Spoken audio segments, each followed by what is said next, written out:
right away. Today's daf is daf Yud Tes, to Yud Tes, and we're going to be starting from daf Yud Ches Amud Sheni, about let's say about 10 lines from the bottom. Maybe it's more like 12 lines from the bottom, beginning with the words V'Amarav. I want to tell you, very interesting, because when we got off the learning yesterday, I reminded myself, we discussed over here in the day before yesterday regarding Shidduchim, and that Hashem declares who's going to marry who. And there's nothing you can do about it. It's automatically, it cannot be broken. The only way it could be broken is if someone's lovesick about a woman and he really wants to marry her, but it's not his zivug. So he can pray that that lady should die.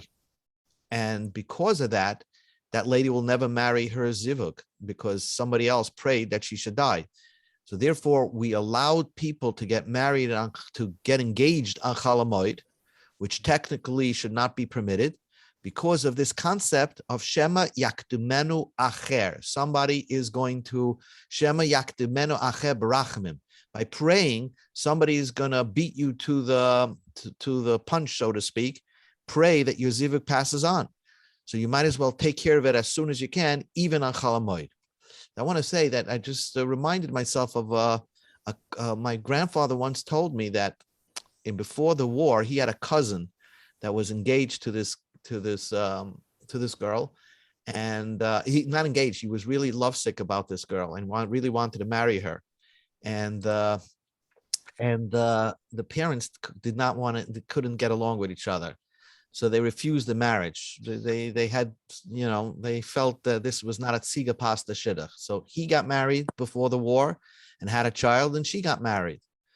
Then the war comes, and Hitler kills out the parents, and each one lost their respective spouse and child, and they both met after the war and got married without the parents intervening. So if it's b'shert, wow. it's b'shert. No, If you think it was all rosy in the old country, it was not. Yeah, I'll tell you a story some other time about two sisters of my dad Shulam that didn't have a sponsor to stay in Uruguay, so they went to Argentina, and the Kehillah quickly arranged a marriage for them with two brothers. Two sisters married two brothers. It was arranged in one day. One of the brothers became ultra wealthy, amongst the richest in Argentina. The other one couldn't make a living, no matter what he did, no matter how much they helped him. They bought him a deli like Zabar's in New York, a gold mine. Nobody knew that it was sold. 90 days it was broke, went out of business. And the other one, super touched her. Yeah. But by the way, did you move the camera because you look a little bit at an angle for some reason? Yeah. Let me just straighten it. Okay. Oh. Okay. I was going to get neck ache a little bit. No. I'm going to try to. Maybe it's not. Next time. Yeah. No. Okay. Wonderful. Here we go. Okay. I hope it's. Hold on. The colors. Oh, that's why. Okay. There we go. Tomorrow you'll do it. No problem. Okay. Very good. Okay, so the Gemara. So the Gemara is discussing now over here about another statement of this Omarav Mishum Rab Reuven ben Itzrabuli. And you think it's not relevant to Shidduchim, it probably is relevant to Shidduchim. When you're doing information about people, you want to find out who they are. Hi, Sheldon, we just began. So Rav said in the name of Reuven bar Itzrabuli, V'amri lo b'masnita tani. This was taught in the Brisa. Amar Rab Reuven bar Itzrabili. Ein Adam nechshe bedava elim kein aso. There's no rumor about a person that he did something. He's not, there's no rumor about a person and accused about something, then he must have done it. In other words, if people are rumoring about somebody, then it must have something, part of it must be true. Vim loy asa kula, if he didn't do the whole story, asa miktsasa, he must have done part of it. Vim loy asa miktsasa, if he didn't do part of it, hirhar beliba lasaisa, he must have even thought about doing it. Vim loy hira beliba lasaisa, if he never thought about doing it, ra acherim sha'asu, he saw others doing it, v'samach, and he was very happy.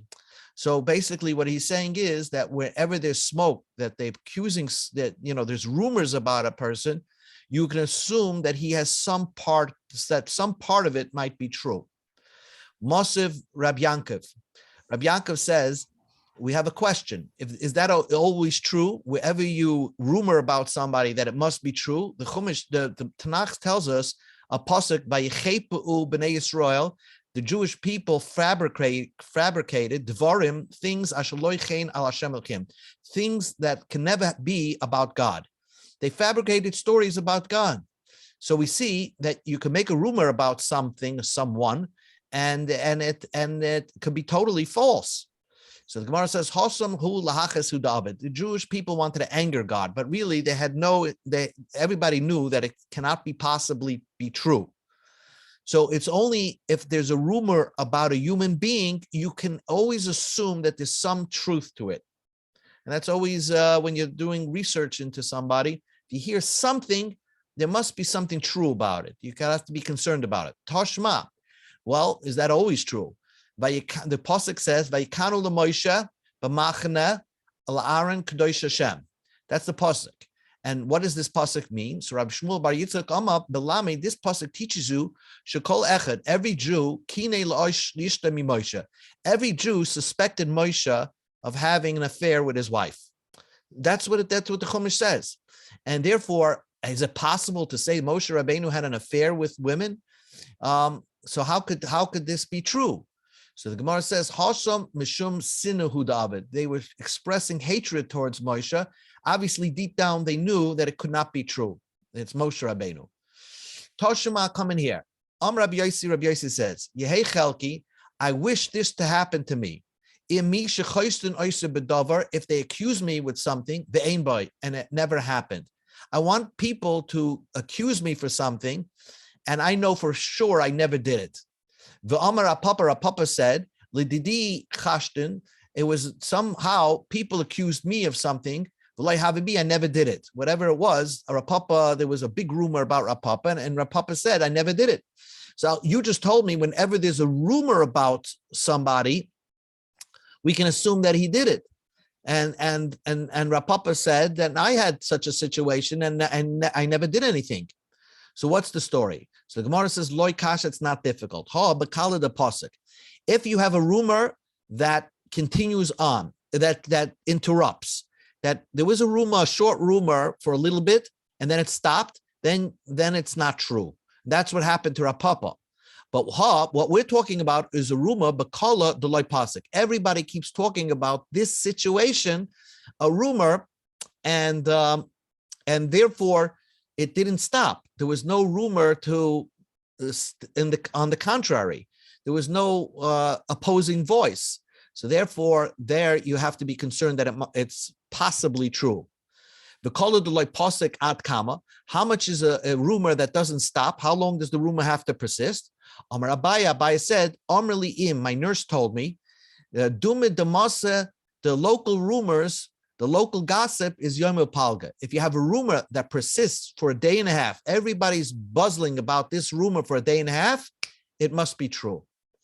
It must have something truth to it. Vahani mili, when do we say it's true? The like pasuk beini.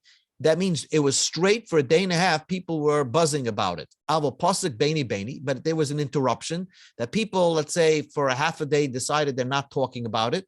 Less lamba, then you don't have to be concerned about the rumor because it was not continuous. But even if there was an interruption in the rumor, that they didn't interrupt because of being afraid of the suspect, because the suspect might be a gvar alim, which means a very strong, powerful person. He might retaliate for those who are circulating rumors about him.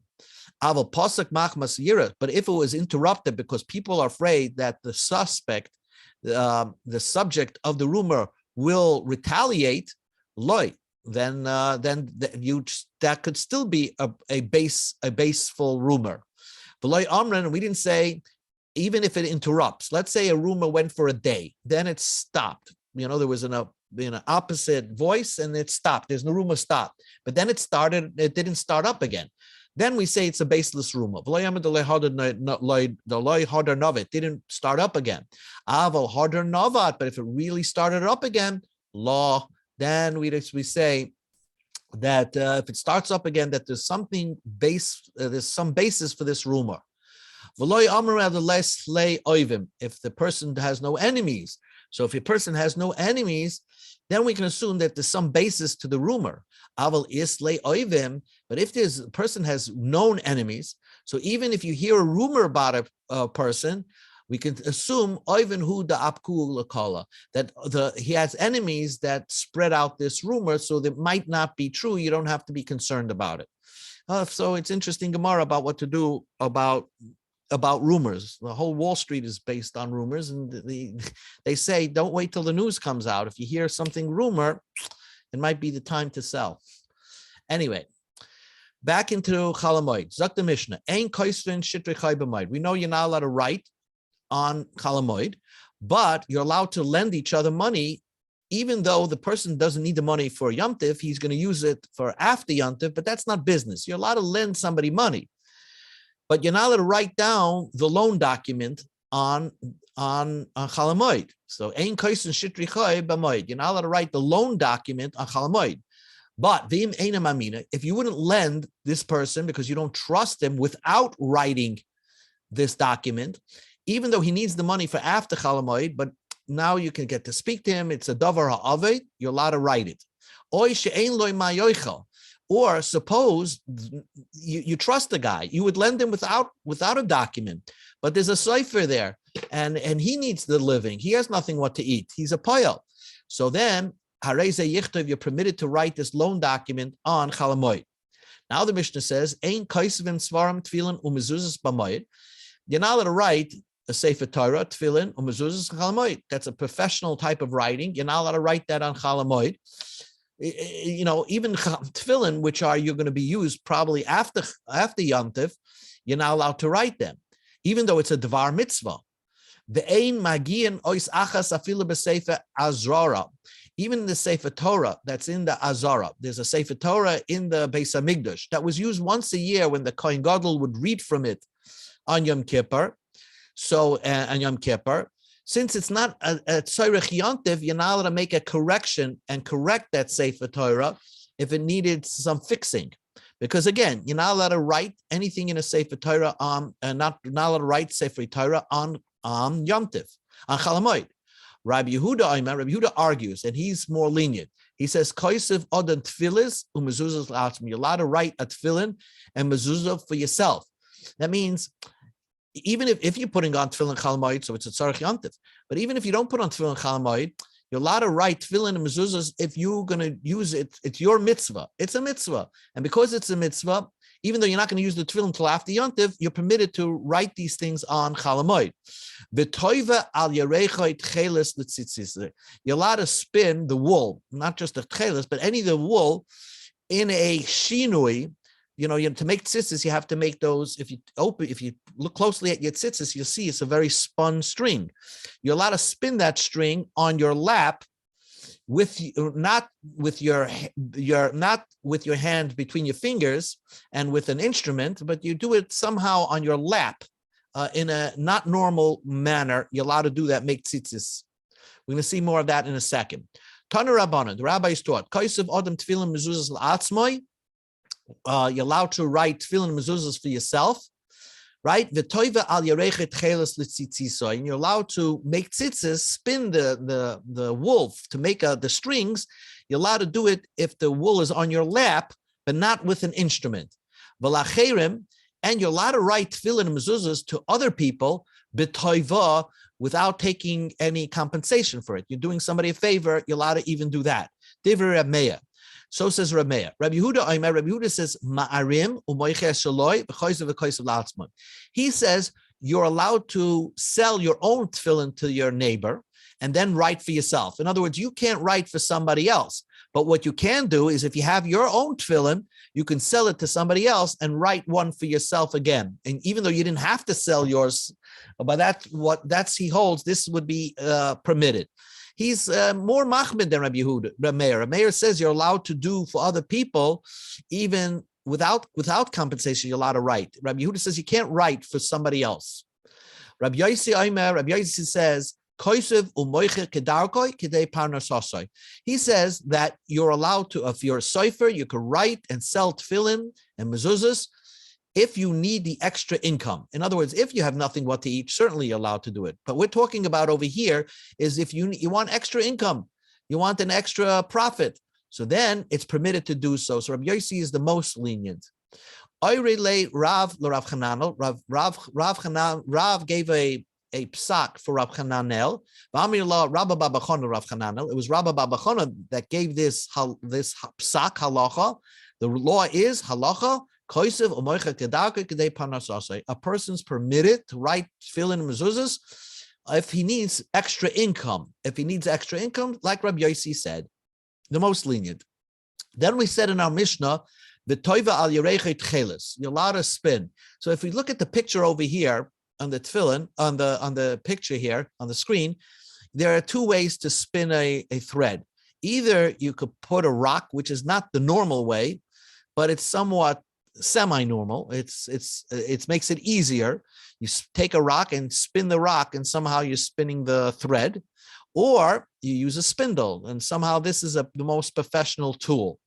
So our Mishnah says you're not allowed to use a rock or that spindle over here. You can't use this or the rock doing it. So the Gemara says over here, Tan Rabbanim, Toiva Odam al Yerechet Chelas L'Tzitzusai. You're allowed to spin it on your lap. Avaloi be'evan. Don't use a stone. Divrei Abelezer.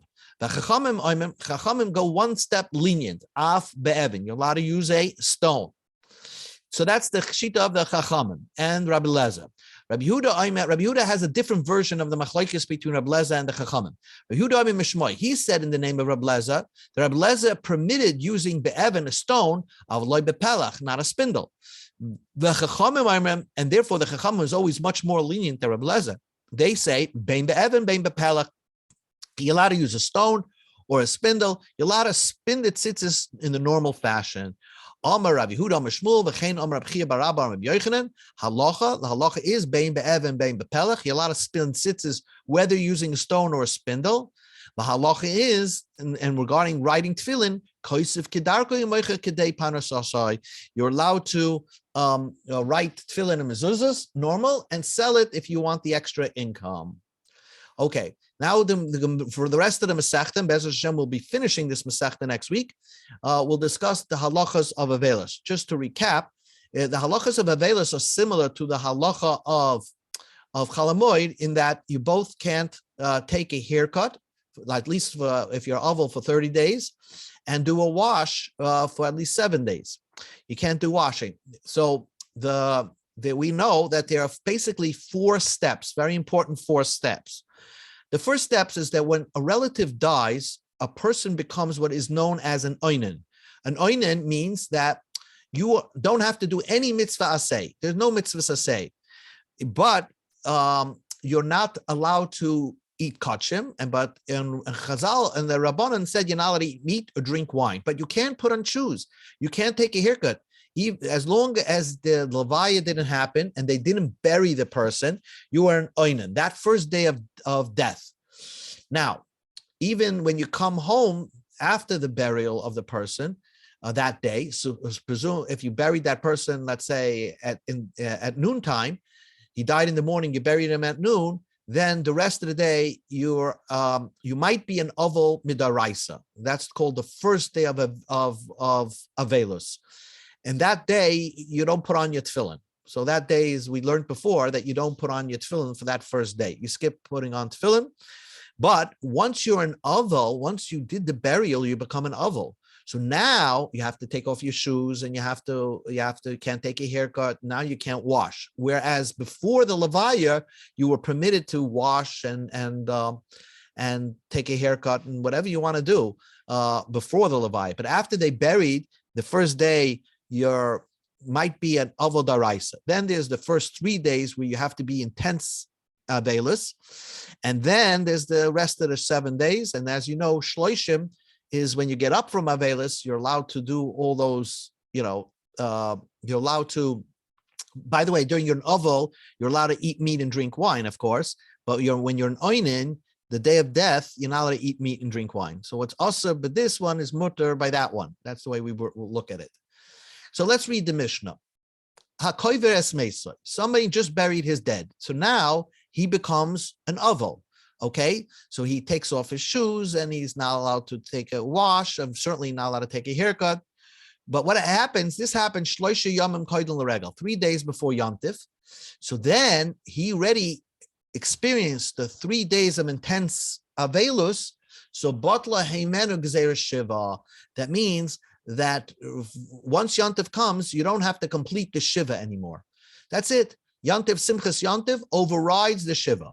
Shemoina, let's say you already experienced 8 days of avelus, right? So you already had the Shiva. And now on the 8th day, you began starting the Shloshim, where you're not allowed to do ironing and taking a haircut, right? That's the main key of the Shloshim. So then, once you had that 1 day of Shloshim, Batlu Hemenu Gzeira Shloshim, the dinim of Shloshim don't apply. Gzeiras means the halachas of Shloshim don't apply. So after the regel, you're permitted to take a haircut. After regel. Because Sha'amru, they gave you the rule. Shabbos, when Shabbos occurs during a Shiva, Oila, it's counted as 1 day. The Eina Mafsekes, but it doesn't interrupt the Shiva. After Shabbos, you have to continue on being an oval, sitting on the floor, you're not allowed to wash, etc., etc. That's Shabbos doesn't interrupt the Shiva. But regalim, if after the first 3 days, mafsikim ve'einen oilim, it interrupts the Shiva and does not count as one of the days. Which means like this: it's very important to understand the shita of our Mishnah. Our Mishnah says that only if you experience 3 days of Shiva, then regel interrupts the whole Shiva. But let's say you only experience 2 days of Shiva. So according to our Mishnah, which is not the halacha, but according to our Mishnah, after Yom Tiv, you have to make up those 5 days. That's what it means. Regalim mafsikin. If you had experienced 3 days, then it interrupts the Shiva. The Einon Oilin means that after if you only experience 2 days, then it doesn't count as one of the days. So after Yom Tiv, you'd have to experience another 5 days. Rabbi Lezer says, now what about Shavuos? Shavuos is 1 day Yom Tiv. Would that interrupt your Shiva? If you experience 3 days of Shiva before Shavuos, so during the time the Beis HaMikdash, where Shavuos was basically a 7-day celebration, more or less, because you could bring the karbanos for the Yom Tiv throughout the 7 days after Shavuos, of course. But Rabbi Lezer says, Mi shechara Beis HaMikdash, when the Beis HaMikdash was destroyed, Atzeres Shavuos is Keshabbos. It has a din like Shabbos. It doesn't interrupt the Shiva, and it counts also as one of the days. Rabbi Gamliel is the most lenient. He says, even nowadays, Rosh Hashanah and Yom Kippurim is Kuragalim. Rosh Hashanah and Yom Kippur is like Yom Tiv. So if someone, 3 days before Rosh Hashanah, someone sat Shiva, comes Rosh Hashanah and it's interrupted, or Yom Kippur. That's the most lenient. Rachamim don't hold like Rabbi Lezer regarding Shavuos, or Rabbi Gamliel regarding Yom Kippur and Rosh Hashanah. They say Atzeres is Kirgolim. Atzeres is like a regular Yom Tiv, and it interrupts and doesn't count. Rosh Hashanah of Yom Kippurim ke Shabbos. Rosh Hashanah is like Yom Kippur, like Shabbos. It counts, but it doesn't interrupt.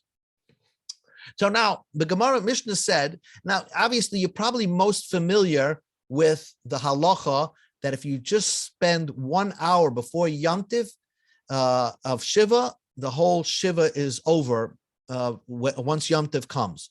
And that is another opinion that's brought in the Gemara, Chachamim. And we'll learn more about that in the next Dafato. Amar Rav, but in the meantime, our Mishnah says this main number is 3. Amar Rav, Gezeiras Batlu, the dinim, when we said that if 8 days pass, right? We said in the Mishnah that if 8 days pass, that means you had a Shiva, the 8th day is before the holiday, then regel will nullify the halachos of Shloshim. And you're allowed to take a haircut right after Yom Tiv. Amarav Gezeres Batlu, the halachos, the dinim are nullified, Yomim le Batlu, but the Shloshim still exist. The days were not nullified. V'chein Amar Rav Huna Gzeres Batlu Yomim Loy Batlu.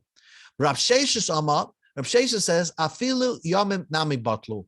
Rav Sheshes says that even the days are nullified. Now this is a very cryptic machlokes. What are they saying over here? So the Gemara asks this question: My time Yomim Loy Batlu. What is the meaning? This my tama means what is the meaning that the days are not nullified? What is the machlokes? Rav Huna has a statement. You learned in the Mishnah that if you had one day of shloishim, the shmoina, the first day of shloishim that came before Yom Tiv, would nullify the shloishim. That is only if you took advantage of that day. Shim loy gilach erev haregel. If you did not take a haircut on erev Yom Tiv, then also lagaleach acharegel. Then you're not permitted to take a haircut after Yom Tiv. In other words, the only time the dinim but the halachas of shloishim become nullified is only if you took advantage and took a haircut before Yom Tiv. Then the shloishim is nullified. But if for some reason the eighth day of which is the first day of shloishim, you didn't take advantage of taking a haircut that day, then the shloishim continues on even after Yom Tiv. V'hatanya, we go to Yutes Amud Beis. V'hatanya, and that's exactly what we learned in Brisa. Man buries his relative 3 days before Yom Tiv. Then there's no Shiva anymore, like we saw in the Mishnah. But if it was 8 days before Yom Tiv, so now he already started the first days of Shloishim of not taking a haircut. That day nullifies the dinim of shloishim. That day nullifies. So therefore, umagalach, we tell him to take a haircut, erev regel. Take a haircut, take advantage of erev yontiv.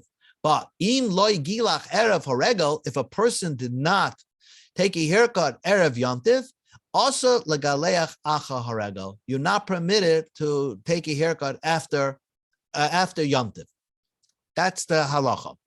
But Abba Shaul is like what Rav Sheshes said before. Abba Shaul oimer mutar lagaleach achar regel. He holds it's permitted to take a haircut after Yom Tov. You didn't have to take advantage of that day. That's one thing that Abba Shaul says. And that regel will always nullify the din shloishim. And then Rabbi Shaul says, "Shem mitzvah shloishim abateles gzeir shiva." Just like the mitzvah of shloisha nullifies the shiva, kach mitzvah shiva mevateles gezeirash shloishim. If you just had 7 days before Yom Tiv, let's say 7 days of, let's say the day of Shiva, the 7th day of the Shiva was Erev Yom Tiv, then you don't have shloishim anymore. Wait a second, our Shiva, our Mishnah said, no, you have to have 7 complete days, and the 8th day would be mevatel, the dinim of shloishim. Shiva, v'anan shmoyne tanan, our Mishnah says you have 8 days. So Abba Shaul holds, and this is a familiar halacha, that on the 7th day, you don't have to have a Shiva. You can mix a yom. Part of the day is kukulas like the whole day. The yom shvi oile loy lakan ulakam. The 7th day is counted as the Shiva day and the beginning of the Shloishim day, and that's what we do. On the 7th day, we don't have a whole day of Shiva. In the morning, you just have a few minutes of Shiva, and then after an hour, we call it off. So, but the 7th day begins the Shloishim. So already you had Shloishim before Yom Tiv. So Yom Tiv would nullify the dinim of Shloishim, even if you did not take advantage and take a haircut on that day. Okay, two more things. Amar Kizdo Amar Ravina Bashila Halacha Kabashol. The halacha is like Abashol. Umaydim Chachamim. The Chachamim will agree that Abba Shaul said mixes hayom kakule. Part of the day is like as if you kept the whole day. They would agree to Abba Shaul. Chachama would agree to that idea, even though they technically hold most of the time you have to complete the day. Is kishchol shmini shaloi elias b'Shabbos erev regel. Let's say your 8th day, according to Chachamim, the 8th day came out on Shabbos erev Yom Tiv. Then shemutet lagaleach be'erev Shabbos. You're permitted to take a haircut on erev Shabbos, which is the 7th day. Because you'll say the 7th day in a extenuating circumstance that 7th day is even part of the day is considered a day, and therefore the shloishim started already on erev Shabbos, even because you can't take a haircut on an erev regel because it's Shabbos, so you're allowed to take a haircut on erev Shabbos. Nu Gemara, Kaman Ozlo Homer Rav. Who is aligned with this statement that Rav said, that Rav Amnon said in the name of Rav? Avo. Aval Kivin Shamdu Menachmim Etzloi, since they stopped on the seventh day, nobody's coming to visit him anymore. Mutter Berchitz, on that seventh day, he's allowed to take a shower and take a bath. Kaman Kabashol, that's the opinion of Abashol. On the seventh day, as soon as you have a little bit of Avelus, you can get up. Amar Abaya said, Halacha Kabashol, the halacha is like a shol b'yom Shiva. On the seventh day, the mikzas yom kekuloi, Moed and Chacham l'Abashol, Chacham would agree to Abashol b'yom shloshim on the 30th day. You don't have to wait to the 31st day to take a haircut. Damrina mikzas hayom kekuloi. You say mikzas hayom is like the whole day. Rava says the opposite. Halacha kabashol b'yom shloshim. We paskin like Rabbi Shol on that the 30th day is mikzas hayom kekuloi. Ve'ein halacha kabashol b'yom shiva. But the seventh day, the halacha is not like him. According to Rava, you have to have 7 complete days of avelus. Unardari Amre, and Nardari says like what we're most familiar. Halacha ka'abashol bezu ubezu. Halacha is like abashol on the 7th day and on the 30th day. You can take a haircut on the 30th day, and you could stop sitting shiva the 7th day in the morning, because we say mikta sayayin, part of the day is as if you kept the whole day. And why do we hold like Abashol? He seems to be the most lenient. Shmuel said, we always go like the lenient one when it comes to Avelus. So that's one point. The other point is that, okay, let's leave that other point. According to Abashol, it would seem that you would only have to have 29 days, because if the 7th day is considered mikzas hayom kekuloi, that means that 7th day is counted as the 7th day, but it's also counted as the 8th day, because you're starting shloshim that day. So it could be, according to Abba Shol, by the 29th day already, you can you're free and you can take a haircut. But I'm not sure. That's what he says over here in Taisus. Rabbeinu Yamta Pirish on the side, keeping the kaimela mixes yom shiva kakula v'oila kanakam mixes yom kakula v'yochal ageach b'yoim esrim v'tisha. You don't have to wait 30 days. According to one opinion of Taisus, Rabbeinu Yamtiv, that was his name. You could even take a haircut on the 29th day. Over Taisus Lara Pirshed l'mishim shiv l'shnei yom l'nishleishim. So, but other Rishonim argue. One last piece of Gemara over here.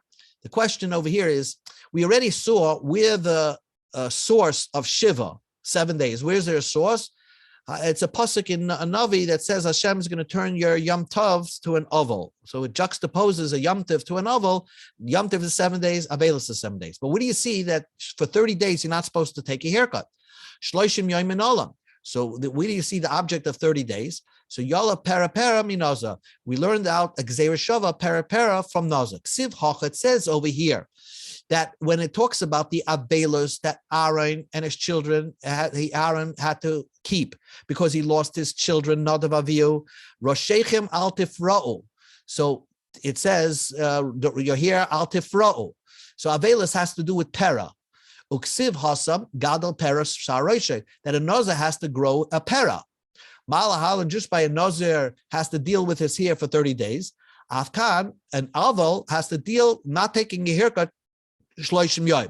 Now the question is, how do you know Niziris is 30 days? Every Nazir I can make myself a Nazir for 100 days. How do you know Niziris, if it's anonymous, if you don't specify an amount, how do you know it's 30 days? So in the one of the unusual places of limudim in the Chumash, you learn a halacha from a gematria. Amar Matana, stam Niziris shlosh yom. An anonymous, if you don't give an amount, the Niziris should be for 30 days. My Tama, what's the reason? Amakra, the pasuk says, Kodosh Yiyah. You have to be holy. And Yiyah, begematria tlosen hava. Yiyah is the numerical value of 30. Yud is 10, Hey is 15, so Yud Hey is 15 is 30. So here we know that Stam Naziris, anonymous Naziris is Shloishim Yom. Another has to deal with his hair for 30 days, and we have Gzeira Shava to an Aval that just like a Nazir deals with his hair 30 days, so also an Aval should deal with his head 30 days. Taisus even brought down that if you're making Gzeira Shavas to an Aval, to a Nazir, that perhaps by an Aval would not allow to be combing his hair, just like a Nazir is not allowed to comb comb his hair. But then Taisa says that's nothing.